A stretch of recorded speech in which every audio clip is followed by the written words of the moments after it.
ఏంటి ప్రాబ్లం ఏంటి? శ్రీ చైతన్య కాలేజీలో లెక్చరర్గా ఓ పనిచేస్తాను. నైస్. నెలకు ₹1,00,000 జీతం సార్. ఓకే మా వైఫ్కి ఇస్తుంటాను శాలరీ రాగానే. ఓకే. తనేమో నన్ను వదిలేసి వాచ్మెన్తో అఫైర్ పెట్టుకుంది సార్. ప్రూఫ్స్ నేనే చూశాను సార్ డైరెక్ట్గా మా ఇంట్లోనే. నేను కాలేజీకి వెళ్ళిన టైంలో నేను లేని సమయం చూసి వాళ్ళిద్దరు కలిసి ఉండడం నేను చూశాను. ఇది కేవలం అనుమానమా లేదంటే నువ్వేమైనా పట్టుకున్నావా? లేదు సార్, నేను డైరెక్ట్ చూశాను సార్. అన్ని ఇలాగే అంటాడండి. సరే నేను తేల్చేస్తాను, ఆగండి. నేను కాలేజీకి వెళ్ళగానే వాడిని పిలిపించుకొని వాడితో రూమ్లో ఉంటుంది సార్. నేను చూశాను నా కళ్ళారా. వా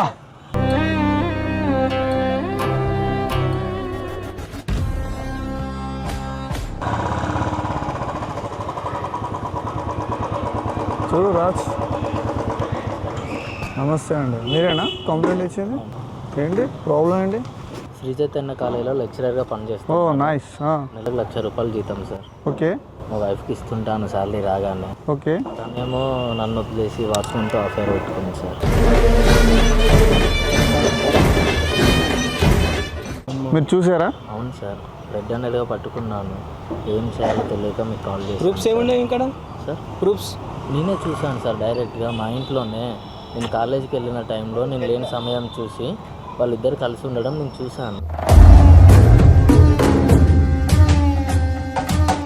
చూస్తుండేది వేరు, మాకు ఎవిడెన్స్ వేరు ఉంటుంది కదా. నేనే చూశాను సార్ డైరెక్ట్గా. నేను కాలేజీలో రాజ్ ఉన్నప్పుడు అర్థమైంది. మనోడు వాచ్మెన్తో.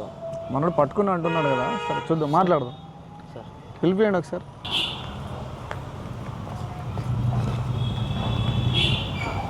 ఏమవుతారమ్మా? హస్బెండ్ అండి. ఏంటమ్మా ఈ గొడవ ఏంటి? ఫ్యామిలీ గొడవలా? అదేం లేదండి, ఆ, ఫ్యామిలీ గొడవలు ఏం లేదు. మరి ఎందుకు కంప్లైంట్ చేశాడు తను? ఏం అడగండి, ఉట్టి పనికి మాలినోడండి, చూసారా ఉట్టి పనికి మాలినోడండి. కాదమ్మా, హస్బెండ్ ఎప్పుడు ఇదే అంటు గొడవలు. హస్బెండ్ అంటున్నారు కదా, రెస్పెక్ట్ ఇచ్చి మాట్లాడవచ్చు. అలా అంటున్నారేంటి? లెక్చరర్ అంట, మళ్ళీ పైగా తను 1,00,000 వరకు శాలరీ వస్తుందంట. కొంచెం రెస్పెక్టెడ్ లైఫ్ ఉంది కదమ్మా మీకు. ఎందుకు ఇబ్బంది పడుతున్నారు? ఎందుకు గొడవ పడుతున్నారు? అసలు ఏంటి ఆ ప్రాబ్లం ఏంటి చెప్పు. వాచ్మెన్తో అఫైర్ పెట్టుకుంది సార్. ఆ, నేను కాలేజీకి వెళ్ళే టైంలో నా రూమ్లో ఉంటుంది వాడిని తీసుకొని వచ్చి. ఏంటమ్మా? అంతా ఉట్టిదే అండి, అన్ని అబండాలే నా మీద. నేను చూసాను అసలు ఎవరితో అఫైర్ పెట్టుకున్నాను? ఆడేవాడే పిలిపించు, వాచ్మెన్తో అఫైర్ ఫస్ట్ వాడిని పిలిపించండి. పిలిపియమ్మా, వాడెవడో పిలిపియండి. ఎవరు అతను? పిలిపి. ఎవరు? మీ ఇల్లే కదా ఇది? అవును సార్. ఇక్కడ కదా మీరు ఉండేది? అవును సార్. రాజు గారు పిలవండి, అతను ఎవడో పిలవండి. ఏంటమ్మా సొసైటీలో తను లెక్చరర్, మీరు లెక్చరర్ వైఫ్ అంటే వాల్యూ ఉంటుంది కదా. తను చదువు చెప్పి ఒక గురువు స్థానంలో ఉన్నాడు, మీకు కూడా రెస్పెక్ట్ ఉంటుంది కదా. ఎందుకు అలా చేస్తున్నారు? నేనేం చేయలేదండి. ఏమా ఏం చేయలేదంటుంది కదా. సార్ నేను చూసా సార్ నా కళ్ళతో. అది చూస్తే ఆయన ఎవరో పిలిపించు, చూస్తే ఇది కేవలం అనుమానమా లేదంటే నువ్వేమైనా పట్టుకున్నావా? లేదు సార్, నేను డైరెక్ట్ చూశాను సార్. అన్ని ఇలాగే అంటాడండి. సరే నేను తేల్చేస్తాను, ఆగండి. నేను కాలేజీకి వెళ్ళగానే వాడిని పిలిపించుకొని వాడితో రూమ్లో ఉంటుంది సార్. నేను చూశాను నా కళ్ళారా. వా. ఏ బాబు ఇక్కడ రా, రాదా ఇక్కడ రా. ఏం చేస్తావు నువ్వు? వాచ్మెన్ కదా, ఎంతకాలం చేస్తున్నావు ఇక్కడ? 2 సంవత్సరాలు చేస్తాను. ఏం చేస్తున్నావు? వాచ్మెన్ కదా సార్. కదా, మరి ఇంకేదో చేస్తున్నావు అని కంప్లైంట్ వచ్చింది. నేనేం చేయలేదు సార్. కరెక్ట్గా చెప్పు. ఈవిడెవరు? అపార్ట్మెంట్లో ఉంటాను సార్. ఆయన ఎవరు? Husband sir. కదా, మరి మీ ఇద్దరికి ఏంటి? నా ఇద్దరికి ఏం లేదు నువ్వు చనువుగా ఉంటున్నావట, ఆవిడతో మిస్బిహేవ్ చేస్తున్నావు అని కంప్లైంట్ వచ్చింది. ఏంటి? సార్. అపార్ట్మెంట్లో ఏదైనా ప్రాబ్లం వస్తే చూసుకుంటాను. కరెక్ట్గా చెప్పా. లేదా సార్? అవును సార్, నాకు అతనంటే ఇష్టం. చూసారా సార్ మీరే మీ ముందు ఎలా మాట్లాడుతుందో. రాజు గారు కంప్లైంట్ ఫైల్ చేయండి ఫస్ట్. పెడతారమ్మా మీరు మొగ్గును వదిలిపెట్టి. ఏంటమ్మా ఎవరి ఇష్టం నీకు? సార్ నీ హస్బెండా? సార్ నీ భర్తనా ఇతను? సార్ పేరుకే హస్బెండ్. నా సమస్యలు నాకు ఉన్నాయి సార్. నాకు ఉంటాయి కదా కొన్ని కోరికలు. ఏమైంది ఇప్పుడు ఏమైంది చెప్పండి. మీ ప్రాబ్లం ఏంటి చెప్పండి. ₹1,00,000 జీతం సార్, ఆమెగా తెచ్చిస్తే సార్ నెల కాగానే.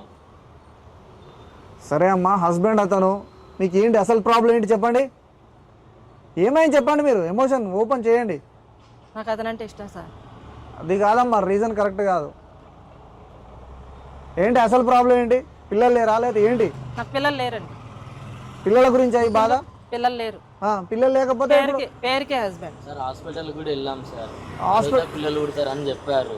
ఈ లోపే తను ఇలా చేసింది అతనితో. చెప్తున్నాడు కదమ్మా, హాస్పిటల్కి వెళ్ళాను, ట్రీట్మెంట్ నడుస్తుంది అని. వెయిట్ చేయొచ్చు కదా. ఏంటి రాంగ్ డిసిషన్స్?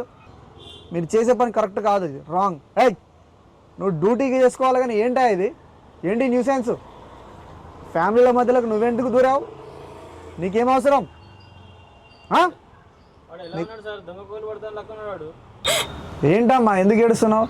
ఏంటి ప్రాబ్లం ఏంటి? సార్ వీడు మాయ మాటలు చెప్పి నా భార్యను లొంగ తీసుకున్నాడు సార్. ఇంతకుముందు వరకు నాతో బాగానే ఉండలేదు సార్, మంచిగా కలిసిమెలిసి ఉన్నాం.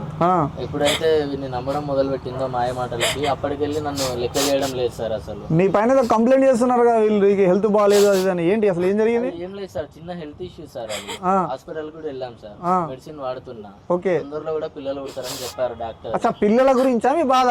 అవును సార్. ఏంటమ్మా ఆల్రెడీ ట్రీట్మెంట్ నడుస్తుందంట కదా, పిల్లలు లేరని చెప్పేసి ఎవరితో పడితే వాళ్ళతో ఇల్లీగల్ కాంటాక్ట్స్ పెట్టుకుంటే ఎలా? తప్పు కదమ్మా. మాయ మాటలు చెప్పి లొంగ తీసుకున్నాడు సార్. అమ్మ అంత సింపుల్గా చెప్పేస్తున్నారు మాయ మాటలు చెప్పి లొంగ తీసుకున్నాడని. మీరు ఎలా లొంగిపోయారు? మీరు ఎలా నమ్మారు మాయ మాటలని? మీరే అంటున్నారు కదా, ఆ మాయ మాటలకు మీరు ఎలా నమ్మారు? సార్ నా భర్త సంసారానికి పనికిరాడు సార్. అదే అమ్మా చెప్తున్నాడు, దానికి హెల్త్ ఇష్యూ ఉంది, దానికి ట్రీట్మెంట్ నడుస్తుందని చెప్తున్నాడు కదా. మెడిసిన్ వాడుతున్నా సార్ నేను. తనే చెప్తున్నాడు కదా అమ్మ, 2-3 years నా భార్యతో నేను సంసారం చేశాను, మంచి లైఫ్ మాది, మంచిగానే ఉంటుంది నా భార్య అని మీ గురించే గొప్పగా చెప్తున్నాడు కదా. ఈ లోపే తనతో ఇలా ఆపేరు పెట్టుకుంది సార్. ఏంటమ్మా రోడ్డు పైన ఎవడుంటే వాళ్ళతో లైఫ్ స్టార్ట్ చేస్తారా? అలా నీకు లైఫ్ ఉంది కదా అక్కడ, ఇది కరెక్టేనా మీకు? రై నువ్వు చెప్పు, ఏంటి నీ సంగతి ఏంటి చెప్పు. ఏంట్రా తప్పు? మంచి ఫ్యామిలీ లైఫ్, వాళ్ళ బాధలు వాళ్ళు ఉంటే, వాళ్ళ హ్యాపీలో వాళ్ళు ఉంటే వాళ్ళని ఎందుకు డిస్టర్బ్ చేసావు? ఏడో తప్పైపోయింది, తప్పైపోయింది ప్రతి ఓడికి. ఇది రాజుగారు లేని పని మాటలు చెప్పి నా భార్యని ఇట్లా చేసింది సార్. ఎఫ్ఐఆర్ ఫైల్ చేయండి. ఇలాంటి కన్నింగ్ ఫిలన్స్ ఫస్ట్ లోపడేస్తేనే సెట్ అవుతారు. మీరు ఎఫ్ఐఆర్ ఫైల్ చేయండి. చీటింగ్ కేసు 420 వేసేయండి. ఎట్ ది సేమ్ టైం మనుషులను ఎలా మోసం చేస్తారు నువ్వు? నీ వర్క్ ఏందో నువ్వు చేసుకో. నీకు ఫ్యామిలీ ఉందా? భార్య పిల్లలు ఉన్నారా? ఎంతమంది పిల్లలు? పెళ్ళి అయిందా లేదా? పెళ్ళి కాలేదు సార్. అక్క చెల్లి అమ్మ ఎవరైనా ఉన్నారా లేరా? మరి మినిమం చూసుకోవాలి కదా, మ్యారేజ్ అయింది కదా ఫ్యామిలీకి. మరి ఎందుకు డిసైడ్ చేస్తున్నావు? ఏం తప్ప అయిపోయారా? రాజుగారు ఎఫ్ఐఆర్ ఫైల్ చేయండి. వదిలేదు సమస్య లేదు. బాగా తమాషా అయిపోయింది, తమాషా. మీరు బాధపడకండి. ఆకాష్ గారు మీరు పోలీస్ బాక్స్ కంప్లైంట్ చేశారు. మా పోలీస్ బాక్స్ ఎనీ టైం ఓపెన్గా ఉంటుంది.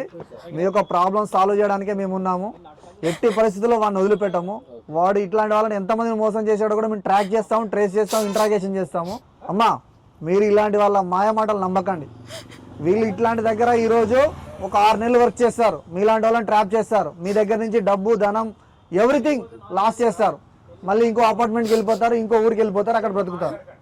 అర్థమవుతుందా? అర్థం చేసుకోండి. వాళ్ళకి రెగ్యులర్ అన్నమాట ఇట్లాంటి మోసాలు.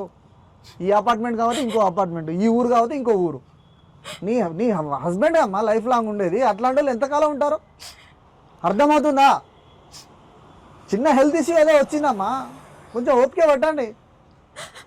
అంత ఎమోషన్గా మీరు బాండింగ్ స్టార్ట్ చేసేలా, వేరే లైఫ్ స్టార్ట్ చేసేలా తను ఏమైనా చేసుకుంటే పరిస్థితి ఏంటమ్మా? ఒక మనిషి నిండు ప్రాణాన్ని తీసినట్టే కదా. ఏదైనా ఉంటే ఒక కౌన్సిలింగ్ సెంటర్కి వెళ్ళండి, లేదంటే మా పోలీస్ స్టేషన్కి రండి, మేము సమాధానం చెప్తాం. ఆకాష్ గారు ఒక మంచి సిన్సియర్గా ఎంప్లాయీ, ఒక లెక్చరర్ అండి. మీరే అంటున్నారు కదా నా భర్త అని.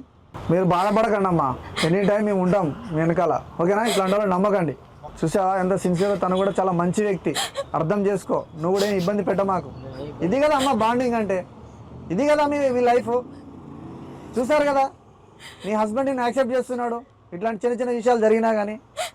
ఇది కదమ్మా జీవితం. అర్థం చేసుకోండి అమ్మా, అర్థం చేసుకొని మెలగండి.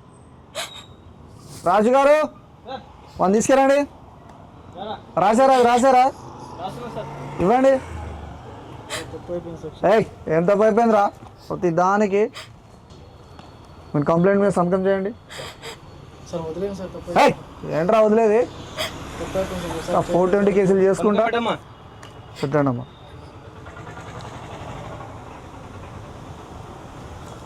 అమ్మా మీకు పోలీస్ బాక్స్ ఎల్లవేళలా మీ వెంట ఉంటుంది. ఆకాష్ గారు any time any problem police box call చేశారు, మెసేజ్ పెట్టారు, మేము రెస్పాండ్ అవుతాం. రాజు గారు వీడిని ఇమ్మీడియట్లీ లోపడేసి తొక్కుతా ఇంకోసారి మళ్ళీ వేరే వాళ్ళ లైఫ్లోకి పోవద్దు. వీడి లైఫ్ ఏందో వీడు చూసుకోవాలి. మీరు వెళ్ళండి. ఆకాష్ తీసుకెళ్ళి అమ్మా. ఇంత వరస్ట్ అని ఇట్లాంటి వాళ్ళని పెట్టుకుంటే ఎట్లా ఉంటుందండి? నువ్వు రక్షించేవాడి రా, ఇక్కడ ఉన్న ప్రజలందరూ నువ్వు రక్షించేవాడి, నువ్వే భక్షిస్తే ఎలా?